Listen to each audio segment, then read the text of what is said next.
Prinsip-prinsip komunikasi yang pertama, komunikasi adalah suatu proses simbolik.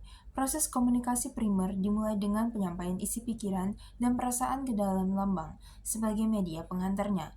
Lambang atau simbol ini adalah perwakilan dari isi pikiran atau perasaan orang lain yang terdiri atas isi atau makna baik denotatif maupun konotatif.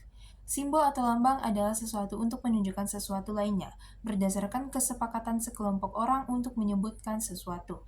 Simbol yang dimaksud dapat berupa bahasa verbal yang disampaikan secara diujarkan maupun dituliskan, dan lambang-lambang lain seperti bahasa isyarat dan ikon. Yang kedua, setiap perilaku mempunyai potensi komunikasi. Komunikasi bisa terjadi pada tiap perilaku. Hal ini dimasukkan bahwa tiap orang bisa saja dimaknai sedang terlibat dalam proses komunikasi. Yang ketiga, komunikasi punya dimensi isi dan hubungan. Dimensi isi ditandai secara verbal, sedangkan dimensi hubungan ditandai secara nonverbal. Dimensi isi menunjukkan isi komunikasi seperti apa yang dikatakan, sedangkan dimensi hubungan menunjukkan bagaimana cara mengatakannya, yang juga mengisyaratkan bagaimana hubungan para peserta komunikasi itu dan bagaimana harusnya pesan itu ditafsirkan. Yang keempat, komunikasi berlangsung dalam berbagai tingkat kesengajaan.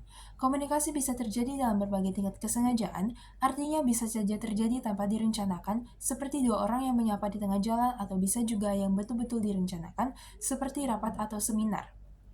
Yang kelima, komunikasi terjadi dalam konteks ruang dan waktu. Pesan komunikasi yang dikirimkan oleh pihak pengirim disesuaikan dengan tempat di mana proses komunikasi itu berlangsung, kepada siapa pesan itu dikirimkan, dan kapan komunikasi itu berlangsung.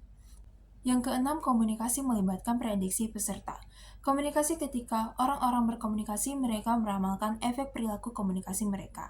Dengan kata lain, komunikasi terikat akan perilaku atau tata krama.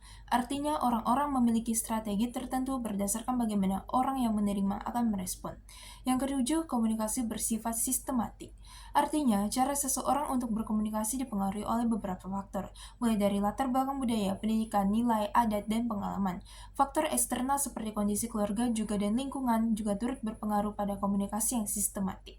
Kedelapan, komunikasi lebih efektif jika latar belakang sosial budaya mirip. Semakin mirip latar belakang sosial budaya, semakin efektif komunikasi. Komunikasi antar dua orang dengan latar suku dan budaya yang sama akan lebih efektif, lebih nyambung. Kemiripan unsur sosial budaya seperti bahasa dan pendidikan memiliki dampak besar terciptanya komunikasi yang efektif. Kesembilan, komunikasi bersifat non-sekuensial. Komunikasi bersifat non-sekuensial yang artinya komunikasi tidak berlangsung satu arah. Di sini komunikasi akan melibatkan respon atau tanggapan yang menandai bahwa pesan yang disampaikan sudah diterima atau sudah dimengerti. Kesepuluh, komunikasi bersifat prosesual, dinamis, dan transaksional. Komunikasi merupakan proses yang bersifat dinamis dan transaksional. Ada proses saling memberi dan menerima informasi di antara pihak-pihak yang melakukan komunikasi.